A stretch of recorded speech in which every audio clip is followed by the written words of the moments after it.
Hello, today we will have a small tour around our property. It's very nice weather. It's like end of a summer, but I think it's last sunny day. And we'll take a tour, and let's start with our food forest. This is our food forest. We have designed it so it's in 3 rows, and we have planted here a lot of plants and trees. So we want to, and this is our dog Rasa, and we want to replicate here the forest system as you see it there.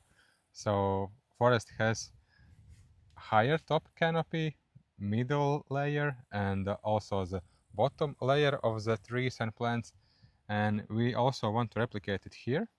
So we would like to have plants in all the layers. Now it looks like there is not many plants, but actually we have planted a lot of plants. I just don't know what these are. Iya, do you know the name Salvia.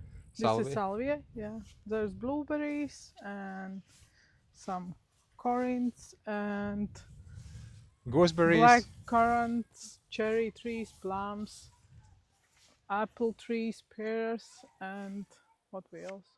Comfrey, of course, rhubarb, Yeah, and lot of elderberries, quinces. Oh, we didn't Japanese collect. quince.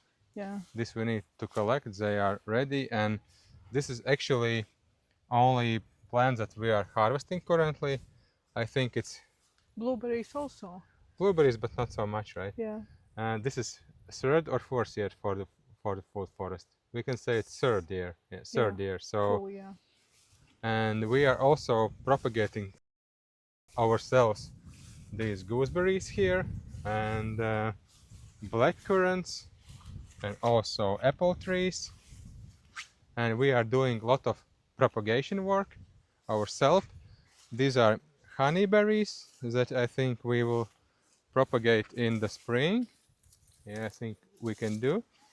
Also apple trees we are growing from seed, and we would like to see how they will grow and what fruits we will have eventually after some 5 or 6 years. And I don't know the name of this in English. I don't know. So Yeah, but that's a comfrey here. Comfrey and that's actually comfrey that grows in first 1 year. year. Yeah, Yeah, it's 1 first year year. old. Well, it's like four months or Yeah, 6 months. 4 months old, 4 right? months. So Yeah, not more. this big plant you can get from one root. So it grows like this bush, and we are also propagating them all over here, all over the food forest, because it's very good mulching material for food forest. And actually I already made a video about how to propagate comfrey, and you will see it soon. So what is Oh, this we now? have a peppermint here also. I think we have a I couple forgot of that. types of Yeah, peppermint, right? I forgot that we have also horseradish here. Some plums, chocolate mint also. Chocolate mint is actually very tasty. Our favorite. Yeah, I think it's so far everyone's favorite. But this is first year also for mint So here. yeah, it was planted only couple of roots here, so and it grew like little bush, and it's expanding. It's going to the sides here. You can see it was planted only in the middle, and now it's going to the side, but that's fine. So we want everything to be covered here in the middle. Some trees are going dead after some year because because of the cold, or it was too wet, or it was too dry. There are a lot of things that can impact that. We lost about 30% of plants first year. So we have bought about 20 plants, 20 trees, and we lost how many? A lot of them. I think it was 7 or 6 Yeah, plants like this one. that we lost. Yeah, for example. It's one from frost. Yeah. And second, it was from rabbits and deers. They were coming here a lot. Then we put around fence. Now it's better. Yeah, and this that you can see, this one is growing from the rootstock, so it's not original plant anymore. Yeah, we'll replanting it.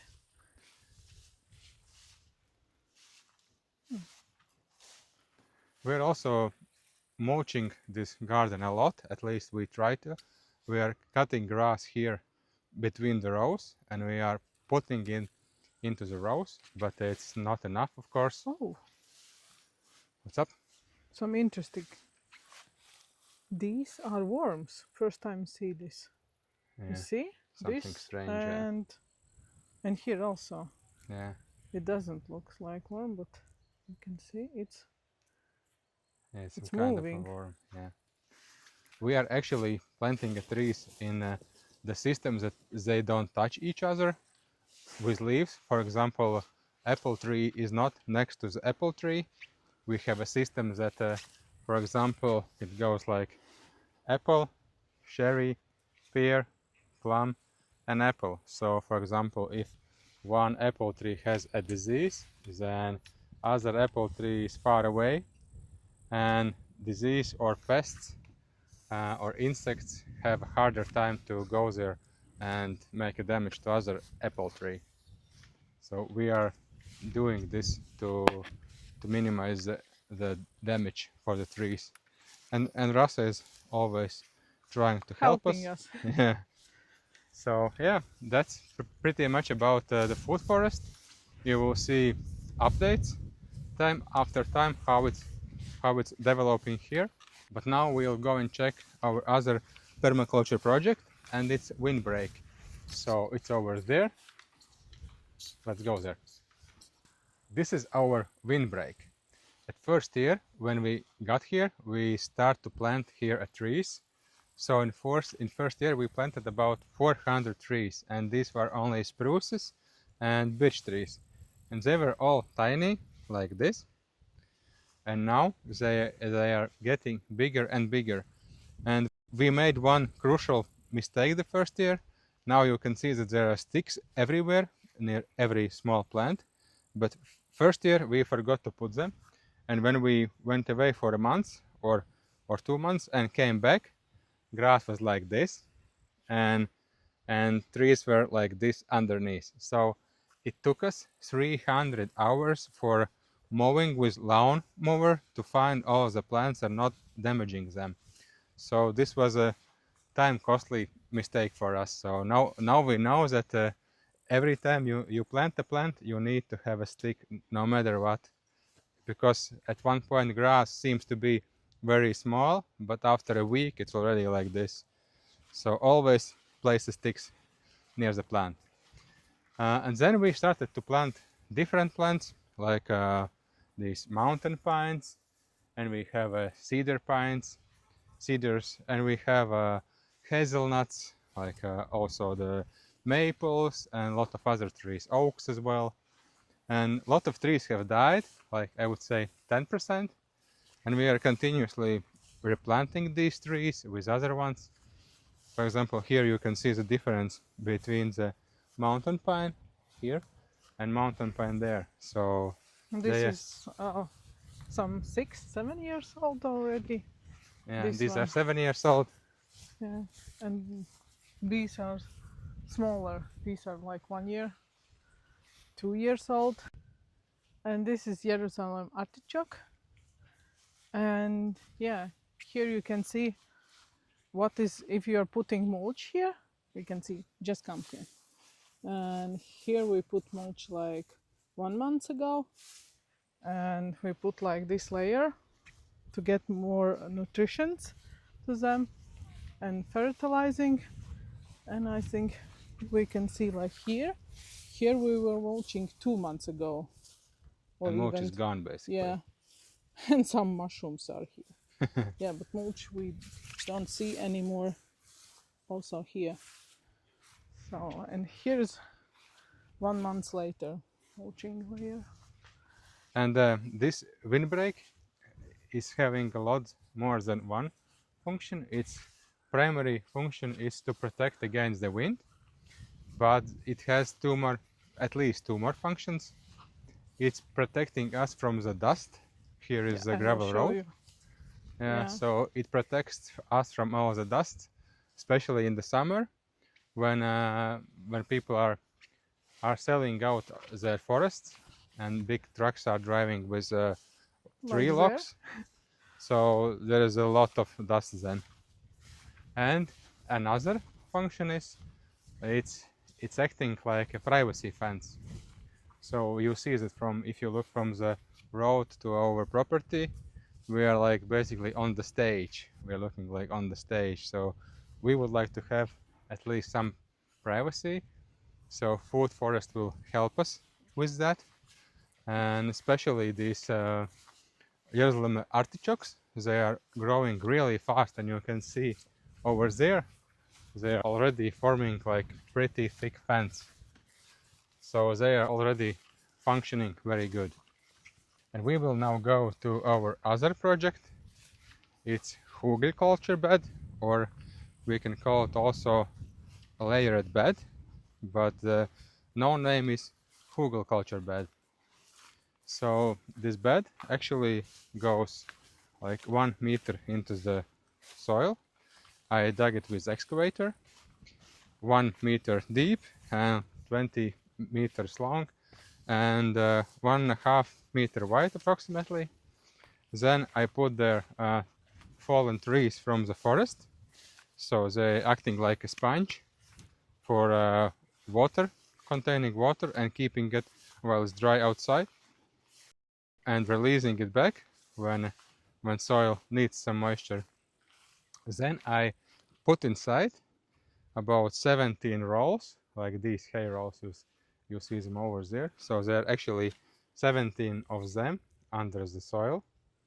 Then I cut some green grass, and I put green grass on the top of this hay. I also add a lot of water, so they are very moist and they can start to decomposting earlier. So yeah, there is this hay. It acts like a carbon, and green grass acts like a nitrogen, and they are composting very good. And then on the top of it, I fill back with the soil that I dug out with excavator. So, and this is actually first year that we are planting something there. So we plant zucchini, pumpkins, some cucumbers, and something else. Watermelons, cucumbers, some flowers, and here's also amaranth and some dills, and yeah, more flowers. And what, oh yeah, we have the pastinac also, and corn, and there was also potatoes. Yeah, and potatoes we still need to harvest.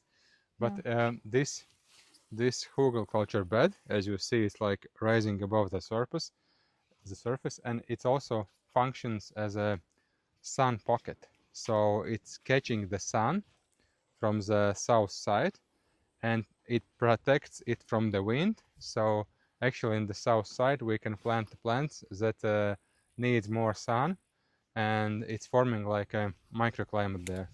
But we can talk about it later. Let's just go further now and continue our small tour. This is our composting station.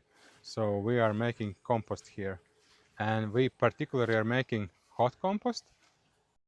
It's second try here. I did first time here, and I little bit spoiled it, and now I'm just using for compostees and as a starter for different compost. But we can talk about that in some of the next videos. But the reason that we are making hot compost is because it contains, then if it gets hot, it's get hot to like 70 degrees Celsius, then all the seeds are dying back, all the seeds are gone, so you have less weeds, and also many pathogens are dying at 70 degrees, so it's making this more or less sterile and a lot of minerals inside. So that's very good for compost, and you know that the best mulch for garden is compost, so we just need to make it a lot. But I must admit it takes a lot of effort to make it and a lot of time. So we will see how it goes, and you will see it in the videos too. Let's continue. We are returning here for a short time in the windbreak just to show you how big are these artichokes and how big trees are here actually. And that is the difference of the soil. you remember how small were trees at this side, and now you can check out this tree. It's like 3 times taller. So the only difference between here and there is soil. They were planted at the same time. So soil is very crucial component, and it's a main component if you want to do the gardening. You need to grow the soil, not the plants, but the soil. Okay, let's go further. And these are our flower garden. Oh, you can see even butterflies here, a lot of them. And this is only, I think, 3 months old, this flower garden, because we make in seed savers, we make some plant exchange event, and in the end we get a lot of flowers, and I should make something then, and in the end it's really beautiful.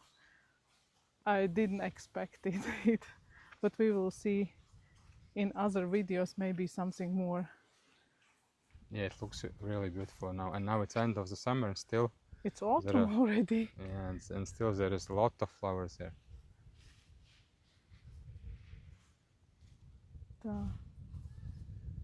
This is our tree nursery. We are growing a lot of plants ourselves. Like these, for example, are walnuts, and we have edible chestnuts, and we also are propagating gooseberries, blackcurrants. These are actually cedars, Korean cedar and Siberian cedar trees. Again, gooseberries, grapes, apple trees, and a lot things more. And here also I am multiplying here. I think it was yellow rubinia, very beautiful tree. Also, we are multiplying here chufa, or it was called like Ayers mandals, but in English it's chufa or tiger nuts. So, and there's a lot of things happening here. Also, oak trees. We want to have like a lot of oak trees in our property, and we are here also we have some oak trees and pine trees, and pine trees especially, they like sun exposure, then they grow really good. And every plant likes sun, of course, but some plants when they are small they don't like sun a lot, but pine trees likes it. And here we are in our small garden. We used to have garlic there, it's now harvested, and it's curing for planting in the beginning of the winter. Here we have strawberries. Yeah, mint, also some garlic, some pastinac, salads, and there was also tomatoes. Yeah, in this but we construction. harvested them, and some bushes, mint, aronius, and here we have some interesting three sister garden. It's calling the new planting like corn, beans, and pumpkins or cucumbers. This year we planted cucumbers, and they are still growing. We did it very lately because this summer was all days was raining, and still we got a lot of veggies. Yeah, and these cucumbers are mulching the soil itself, Yeah. and corns are used as sticks for the beans, and everything works just fine. And Oh, yeah, and I want to show you. Yep. Just turn around. Yep. And there's also only 2 months old tomatoes, pumpkins, and amaranth, and some onions and dills, and they're growing in new place, and they're growing like crazy because we just mulched it and didn't weeding it. Was it the place where the hero was standing? Yeah. Yes. So we use that place where was hero located for 2 years. Yeah, 2 years. So we took it off, and it was small, round, like yeah, like one square meter. meter. Yeah. Something like that. And these tomatoes are growing like crazy this side tall here. Yeah, so basically you planted a bunch of seeds and it's like it's grow itself. Plants also. And plants as well, yeah. Some small plants.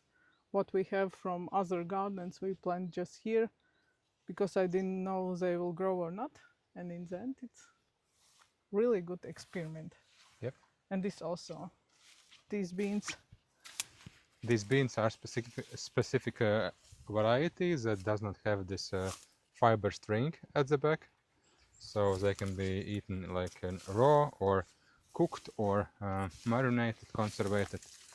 Do as you want, and they are all tasty and good. And we used to have here aronia or chokeberries, but we were waiting for them. We wanted to harvest them, and then one day we just noticed that they are all eaten. So some animal came and eat them all instead of us. Like, it didn't left a berry, like all was harvested completely. That's crazy. Also here we are growing a lot of mint, and we are growing also the wild garlic.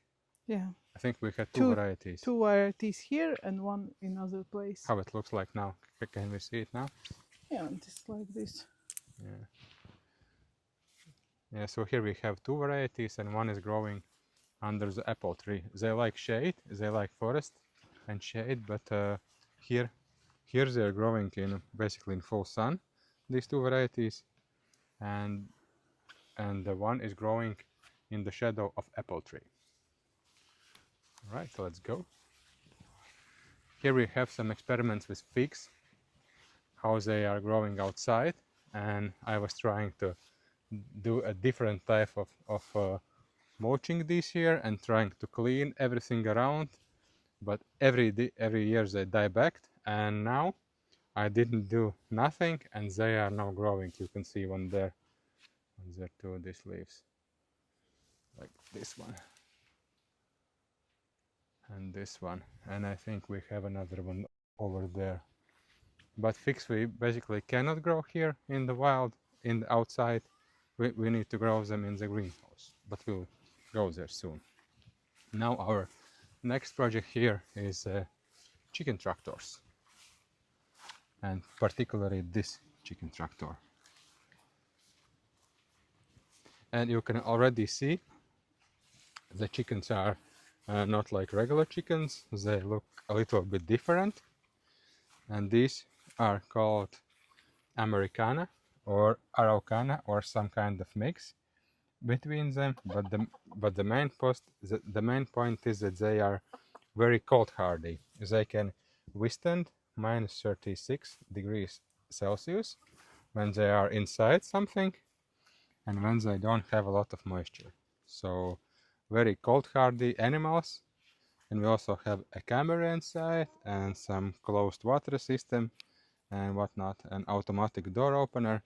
I think I made a video about it. I will put it later and you will see it. How I made actually all the chicken tractor. I think I filmed it, so I just need to upload the video. This is our greenhouse. It's first year of greenhouse here. You can see what is the soil here. It's like stone, and we did not water this greenhouse at all. The only time we put the water here was when we were planting the plants, like the tomato plants. We just dig a small hole, planted a tomato plant, then we add some water, then we add some cardboard and hay on the top of it, and then we did nothing. A couple of times we were cutting these excess branches of tomatoes. So, but this also I have separate video with all the details, and I will upload it later after a couple of days. Yeah, and there's not so much leaves because it's already autumn, and we took all leaves because they should get all these vitamins and nutrition from ground, from plant to these fruits. Yeah, so the nutrition needs to go inside the tomatoes. So that's why you need to take off all the leaf. And actually you can also take this green tomato and bring it inside the room, and it will get ripe anyway. So it's a good specific detail of the tomatoes that they can get ripen in the room as well.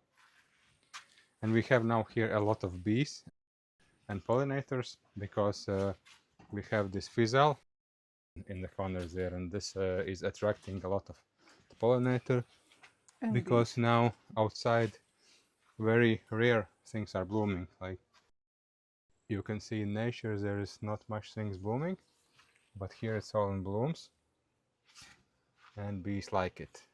They just like it. All right. So I think that was the last object of our small tour, and you will see details about every object and different objects still to come. So subscribe to our channel and press the bell button. You will be notified about every video that will come out. Okay, bye. bye.